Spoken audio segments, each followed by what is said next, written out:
Welcome to the MMA Happy Hour. I am Kyle Anthony, your host. We're here. We have interviews, MMA banter, and betting advice. This week, UFC Vegas 81. We've got Sodiq Yusuff versus Edson Barboza. We're going to be breaking down 3 plays here like we always do on the show. And listen, I know this is not a high-level card. I know this is not a card that we've got all these star-studded names. I know that we've got a co-main event some people don't like, which we will be talking about. I understand all of that. But again, the end of the day, what I love about UFC betting is the fact that it's basically every weekend. I mean, basically, out of 52 weeks in a year, we've got roughly, 46 Saturdays of UFC. And that, to me, offers up opportunities to make money, opportunities to place our money in strong positions. And the more opportunities, the better. And that's what we're looking to do here. And, big card next weekend. I'm really excited about it. Probably going to have a guest for next weekend, too. So looking forward to that as well. But it is what it is. We've got what we've got here, and I have 2 4% best bet plays, which I normally don't do, but I really love these 2 spots for this card this weekend. If you want to become a client, link down in the description for Wagertalk. Check out my client plays. Probably have about 4 plays in that package before the weekend. Before the fights actually start on Saturday. And the other part here is our sponsor, thanks to Underdog Fantasy Sports. Absolutely the best site for fantasy sports overall. I use it for NFL. I do use it for Pick'em lineup for MMA as well, too. If you want to see what I'll be doing for my free Pick'em lineup, I post those on Twitter at Kyle Anthony UFC. And if you want to get into that, there's also a link down there. There's match deposit options. So if you want to get into it, definitely a great site overall. Excited about having them as my sponsor. So with that being said, we're going to dive into the main event of the evening between Sodiq Yusuff and Edson Barboza. Before we do, listen, we got Peronis. We got a couple Peronis. Cheers. But the reason I'm drinking this beer is the fact that Sodiq Yusuff is a friend of the show. He was on here maybe 2 months ago, somewhere around there, and started to talk about he was going to get back in, go out there, and really looking to, certain things we're talking about here, but he had an injury and certain things he was healing. So there are that is going into this, but it's great to see him back. And again, this is non-biased podcast here, whether they're a guest on the show or not. I got to look for the spot that we like to make money here. So we got a great main event to talk about. So let's dive into it. And really, this is an explosive main event. I mean, that's first and foremost. This is going to be an absolutely great main event. Both these guys bring the action. Both these guys look to fire, and that is going to be a great main event here. But when you're also looking at this was supposed to be the co-main event. This was supposed to be a 3-round fight. Both these guys were preparing for 3 rounds. Now we're looking at this 5-round main event. That is obviously going to be a big moving part in this fight. Absolutely going to be a big moving part in this fight. Now, you kind of tie that into what people say about Edson Barboza's cardio, right? So his cardio, not that great. We get it. It's something that we all know. It's definitely something that we have seen. It ticks down. He's getting older, all of those things.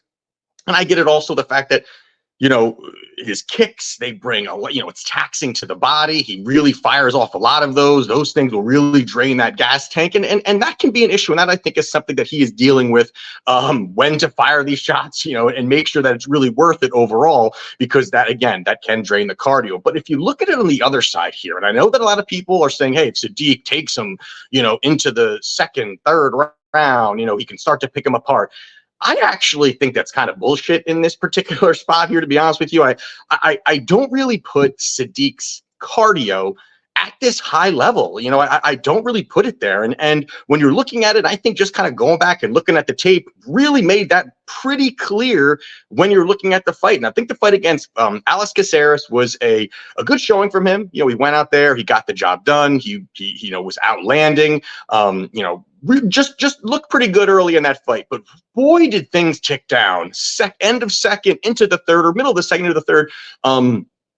His volume, his power, his movement, the output, everything slowed down. Now, if it wasn't really for smashing the front leg of Alex Caceres, it could have been problems for Sodiq. Again, definitely landing, definitely looked good, definitely won the fight, all of those things. But I don't really put Alex Caceres in a spot anywhere near Edson Barboza and his strat and his ability and his skill set and all of those things. I don't put it there. And you saw with Sodiq, it did tick down.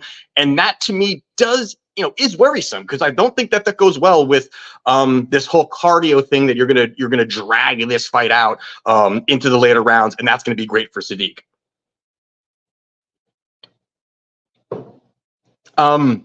So I think that's gonna be really part of this. I think that when you're looking at the cardio side, I think it's a little overstated there. I think that, to be honest, I kind of lean towards the under a little bit. I have no play there. I have nothing there. But that's just, I kind of see this being that way because both these guys are explosive. Both these guys are going to fire. Both these guys, I think, are going to bring it early, and it could tick down to the under. Again, it's not my play, but I do lean that a little bit when you're coming to the total in this particular fight. Now, you're looking at this strategy-wise, you're looking at this skill set-wise, you're looking at this striking-wise. You've got to go to Edson here in this spot also. I think that he's got better striking, crisper combinations, definitely more weapons when it comes just on the feet. He's more technical, more sharper. I just think those are the things that he does have. But when you're looking at Sodiq, the guy's got massive power. There's no doubt. The guy has really massive power. He can bring it. He can fire the big shots. There's a lot of great things that he does do. But I think that it's not a one-trick pony, because that's definitely not what he is. But I just feel like these big one-off looping hooks, or the big power, leg kick, these one-off leg kicks that he fires, he doesn't really string all these combinations together. He just doesn't really do that. And I think that, for me, the way that Edson fights is he mixes it up. He'll fire a leg kick. He'll work the combinations upstairs. He'll throw a body kick, do a jumping knee. He just offers up a lot of different looks. And that, to me, again, is just, it offers up a little bit more when you're looking this fight. And also, the leg kicks for both of these guys, yes, they're both going to be there, but Edson, again, is a guy that doesn't just chop at the legs. He will work the body. He will work the head. He can disguise some of these leg kicks by firing a body kick, thinking you're working on the leg. All of a sudden, he's firing a big head kick, and he does it so quickly. He does it literally with no tells. He's able to do that, and that could make things very interesting. And I think the lapses of time, because also, Yusuff is not a guy that pushes a big pace. Yes, he can march forward. Yes, he can, get in your face and throw the big shots, but he's not like some guy that's just going to melt you. Even like, like a Billy Q or someone like that just pushes the volume, pushes the output, gets in your face, can take the shots, and just keep coming forward. That can work, I think, against someone like Edson, but that's not really how Yusuff fights. He'll walk you down, but he'll just throw the one big hook, a big 1-2 combination, reset. And I think the resetting and the lapses of time between these big combinations these guys are going to have will allow kind of allow Edson to kind of reset, get in the middle, get back to kickboxing range, allow him to, reset and just get a clear look on what he's going to do next, instead of defending shots, backing up against the fence, backpedaling, defending shots, defending a takedown. He's not going to have to worry about those things. So I do think that is really going to work well for him. And now on the other side of it here, talking about defending takedowns, is the fact that, we kind of look at this clear vulnerability on Edson with defending takedowns. And some people, and I've heard some people, talk about, hey, Yusuff can get these takedowns. Yusuff is going to be able to, if there are takedowns, it's going to come from Yusuff. Yusuff has one takedown in his UFC career. That's 8 fights, 1 takedown, and that takedown was against Alex Caceres because I think he kind of was getting tired. I think he kind of, didn't want to strike anymore, wanted to break. And that, to me, again, is Edson's not a guy that's going to be easy to take down. He has, guys that have taken him down are really strong wrestlers. I mean, we're looking at someone like Bryce Mitchell that took him down and just absolutely washed him on the ground. That's not going to be Sodiq Yusuff. So I think the not worrying about takedowns is going to allow Barboza to freely move forward, to be more confident, to be more comfortable in his zone of just purely kickboxing, because I think if there's any takedowns, he's going to defend them pretty easily. I don't think Yusuff, even if he gets him down, I think he'll get him up, but I don't really think that's going to be part of it, because I also don't think Yusuff wants to be, in a wrestling match and drain his own cardio. Also, yes, the physicality side of things, it could be Yusuff, but physically speaking and stature speaking, Barboza's 5'11". You've got Yusuff, who is 5'8". 4-inch reach advantage for Barboza as well, too. I think that really helps him in this spot here, working from the outside, utilizing his kicking range. He's going to have the longer legs as well, too. So I think those things can kind of get to the target before it gets to Barboza. And also, yes, Barboza's 37 years old and, 7 years older than Yusuff, but I just haven't seen that tick down from Barboza to really worry about that. So yes, the age is there. Yes, there's a point where he's not going to look the same. I just don't think this is going to be the spot here. I think, stylistically speaking, it fits him very well. And you're looking at the number now, they're giving me a plus number next to Barboza in probably a striking match. I'm taking Barboza here. I like him plus 140 as my first replay. All right. And the next one we're going to be talking about here is going to be Jennifer Maia versus Viviane Araujo. And all right. And before we get into that, let's take a swig. All right.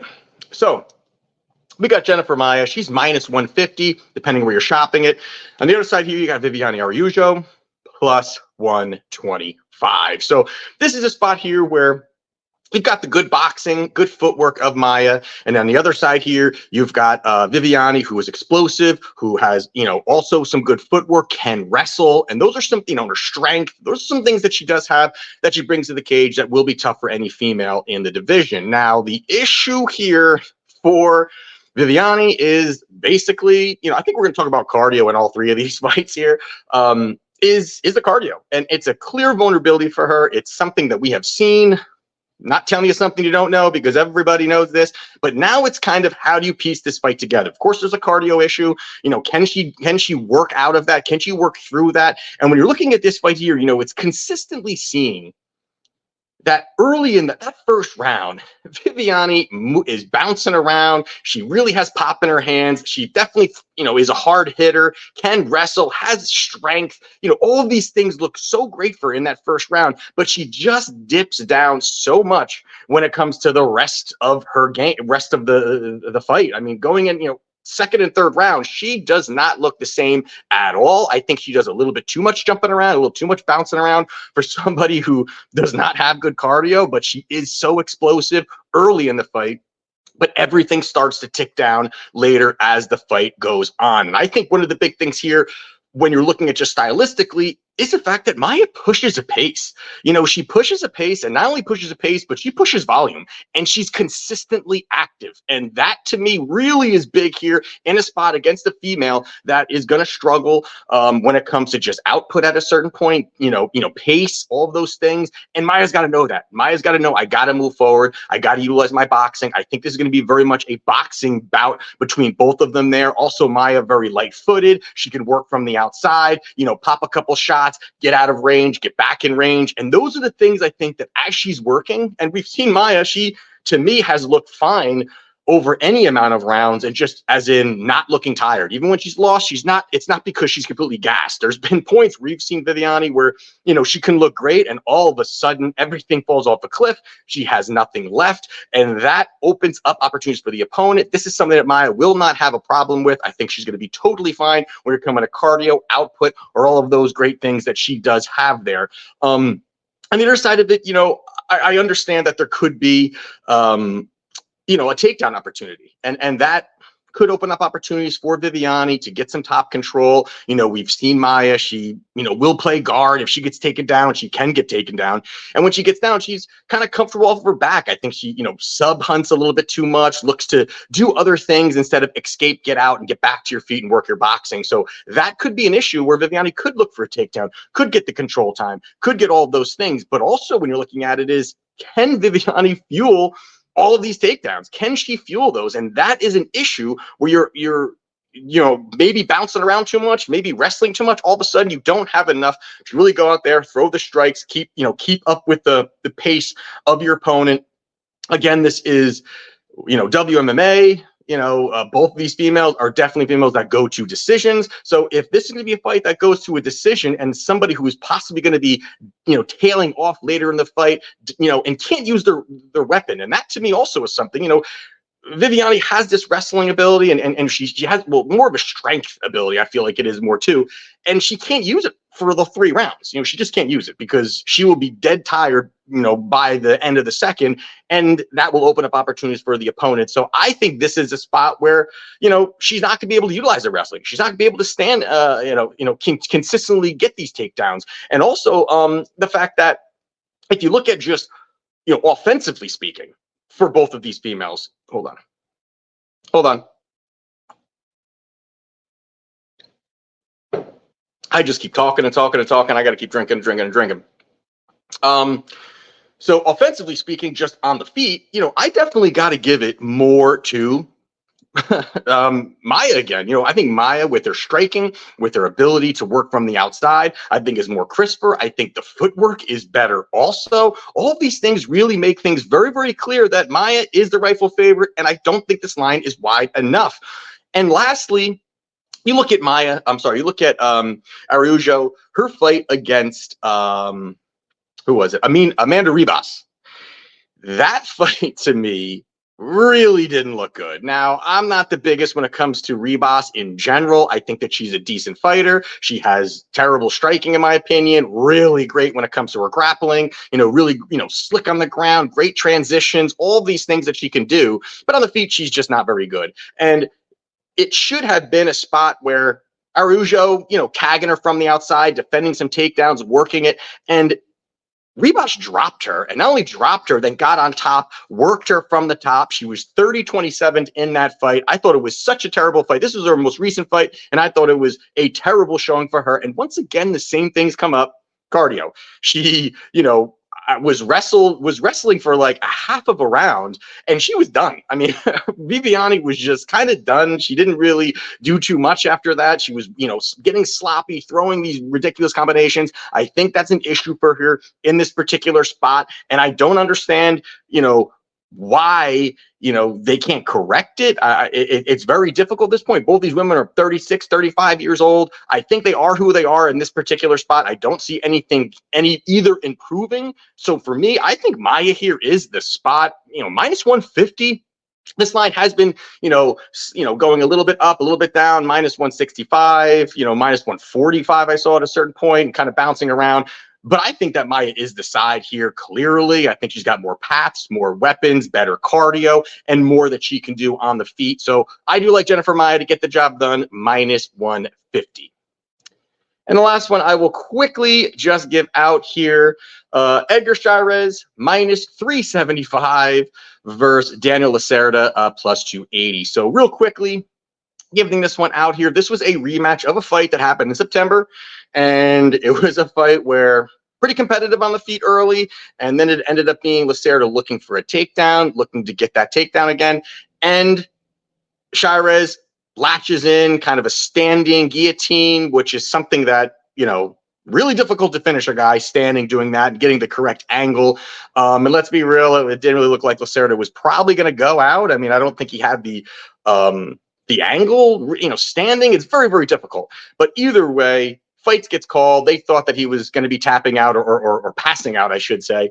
And the fight ends. Here we are. Now, the thing that I thought was the most interesting, which is why I want to talk about this fight, really is the fact of the market and how it treated this fight. Now, if you look back, the first time that these guys fought, Chairez closed at a minus 220 at their last fight, closed at that. Right now, he is a minus 375 and climbing. It continues. It looks like money coming in on him. And on the other side here, you have Lacerda.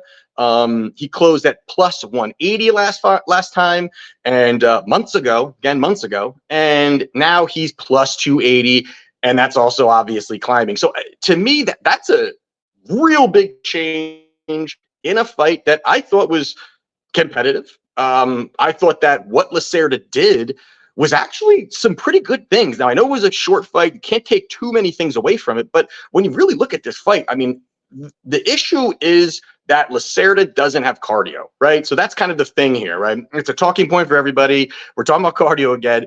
But is that he's going to go crazy the first round. He's going to go nuts. He's going to throw some spinning shit. He's going to get nuts. He's going to really be aggressive. He's a shoot box guy. He's going to really be aggressive and go forward. So I get that part of it, but he didn't do that this fight. The last fight, he did not do that. He was a lot more calculated. He was utilizing a lot of his looks, peppering out some good shots. I thought that even his combinations were pretty crisp.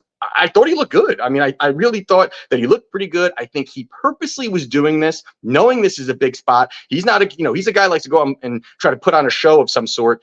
This is a big spot for him. This is a career spot for him.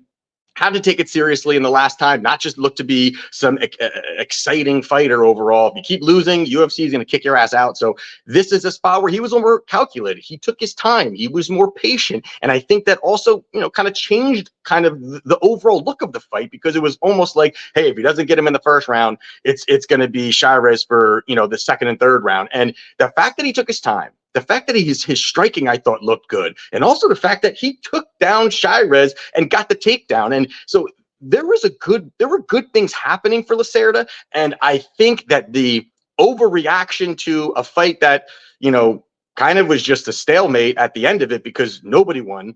People are looking at this fight as almost as if Lacerda got washed, got choked out in that first round, got dominated. If you go back, I thought it was competitive. I liked what he was doing. I thought he looked pretty sharp on the feet. And that opens up opportunities here for a dog play, and I just don't understand the change of the market. I mean, so much has changed here. It's really giving you value on Lacerda here. I know this is one of those fights where it's, definitely a dog or pass spot, but this is also not for the faint of heart, because this is a spot where he may just get choked out in there. He may get finished in that first round, but I think the value's there. I like what I see from him. I think, plus 280, good number. I think this is probably going to get to like plus 300 by the time a fight night goes on here. So dog or pass spot for me. You're getting a better line on a guy that I think this fight should be closer than this line indicates. So I'm taking Daniel Lacerda plus 280. So there you have it for UFC Vegas 81. If you want to become a client, link down in the description. And again, Underdog Fantasy Sports, you want to get into the fantasy side of things, take a look, link down there as well too. So that's it. That's the show. Excited for this weekend. Listen, I know it's not the greatest card. Let's chill out. I know it's not the greatest card.